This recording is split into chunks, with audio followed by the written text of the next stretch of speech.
who passed on because of the HIV scourge. If you're not affected, if you're not infected, then you're very lucky. But I think for most of us, if we are not infected, then we are affected. Part of our family, friends, neighbors have suffered the cost.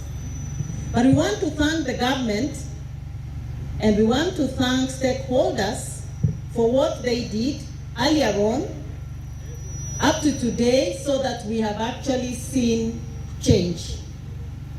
I know that it's very difficult to live with the virus. It's not easy. But I also know that deep inside every human being, there is strength that you're built with that you can actually endure. So I want to thank those who have come forth and have been pillars for others who are getting new infections and encouraging them to continue living with the virus if it's there, and to tell them that is not the end of the world because there is medication, there is help. And as a society, I want to urge all of us to support each other. Let us not point fingers. Let us not talk in harsh tones. Oh, unajua yule ni mgonjwa, yule ni nini. That is not nice, and that is not being supportive of our friends. To that end, let me read the speech that was written for me, then I will have a few comments. The Deputy County Commissioner, Nyamira South, World AIDS Day, and the theme is Equalize, a call to end the triple threat. I'm excited to be here today as we commemorate the World AIDS Day, where we normally remember those we have lost through HIV, recognize our heroes, and celebrate the gains made and call to action the gaps identified. This year's World AIDS Day theme is on a call to action to end inequalities perpetuated by new HIV infections, teenage pregnancies, and sexual gender-based violence among adolescents and young persons. This day is dedicated towards engaging every stakeholder in sharing a conversation about the future of our young generation, about shaping attitudes and behavior of our children.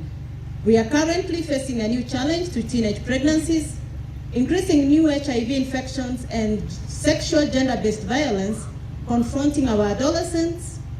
However, our HIV preference rate has reduced from 6.5% in 2016 to 3.5% in 2021. The Triple Threat campaign. For the last 38 years, we have worked tirelessly to manage and control an epidemic that has persistently affected our budding young population. The critical question we should ask ourselves is how long will we continue to accept preventable new HIV infections, especially among our children and adolescents? These infections are fueled by factors such as the increase in sexual and gender-based violence and teenage pregnancies. The health and education of our future generation are at stake. We continue to shatter the dreams of our children while replacing them with the burden of parenthood and lifelong disease. We have reviewed our data and established that our current treatment and prevention strategies are insufficient to end HIV as a public health threat by 2030. Nyamira County recorded an overall slight decrease in new HIV infections between 2019 to 2022 of about 10%. However, we have seen a decrease of new HIV infections among children aged 10 to 19 years from 135 in 2018 to 68 in 2021. The trend in this county is devastatingly high compared to the national estimates. Nationally, new infections have dropped from 18,004 in 2006 to 5,294 in 2021. The county recorded a 32% reduction in AIDS-related deaths among adolescents aged 10 to 19 between 2018 and 2021.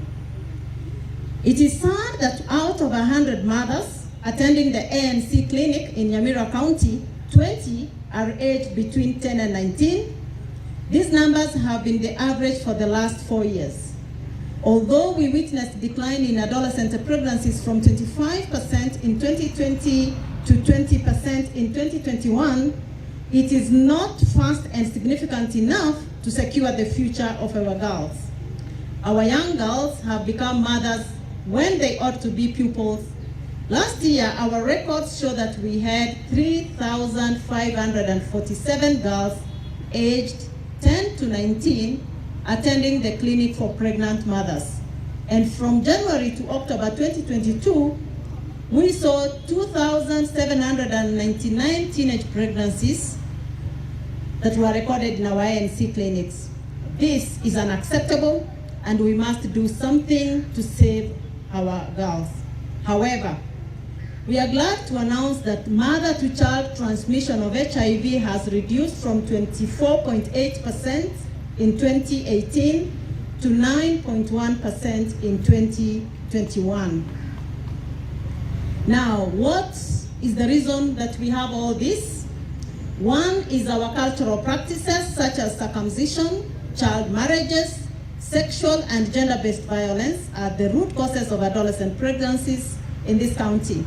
In the last 5 years, about half of all sexual and gender-based violence cases reported in our county have been meted against adolescents aged 10 to 17. That is devastating. For the sexual and gender-based violence, 84%, there is an 84% increase. There is an 84% increase in sexual and gender-based violence cases among adolescents aged 10 to 17. And that is a number of from 6,340 in 2017 to 38,842 nationally. However, in this county, that has significantly reduced to 50% in 2021. Now, from January to May 2022, the cases have increased and we have recorded 477 cases. That is in a span of 5 months. That is alarming. This is a worrying trend because these are not just numbers but an indication of an essential societal crisis. Our nation's health is influenced by its citizens, education, and economic status. The triple threat challenge that our young girls face undermines all these aspects. We want our girls to complete secondary school education and have lower vulnerabilities to HIV and other poor health outcomes. We have early marriages in this county and we attribute it to poverty. And we also experiencing poor health and mortality among people living with HIV and AIDS. And it is sad for us to report that women are selling themselves to buy pads. This sanitary towels is what our girls sell themselves to men to buy. And I think it is a shame. And if we provide condoms to public places and to the men, why is it so difficult to provide sanitary towels to the girls? That is a challenge to all of us. I am sure that by now we are all familiar with the term sponsor. The term is now used as an euphemism for glorified prostitution, and I believe is among the leading reasons why new infections are on the rise among the youth. I'm also aware that quite a number of our youth are engaging in sexual activities to fund certain lifestyles. What saddens me most is young people are risking their health to flaunt a soft lifestyle on social media. And this is to the young people. Do you really need a beautiful picture on Instagram at the expense of your life? That is food for thought. In regards to reversing the triple threat, let history not judge us harshly. We have the power to reverse the trend of the triple threat.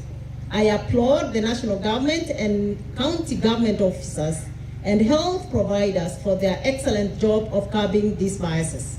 Keep up the good work. Keep sensitizing our community leaders on the importance of education and good health for young people. Our actions as community leaders will set the pace for creating sustainable solutions. We must rescue the affected girls and ensure they are taken back to school while building a solid community system that will end these challenges at the county and national levels. The era of looking the other way and letting the perpetrators of sexual and gender-based violence walk scot-free must end. Let us have constructive community dialogues and provide solutions. Lastly, I would like to thank all partners, stakeholders, so that we may just understand siku ya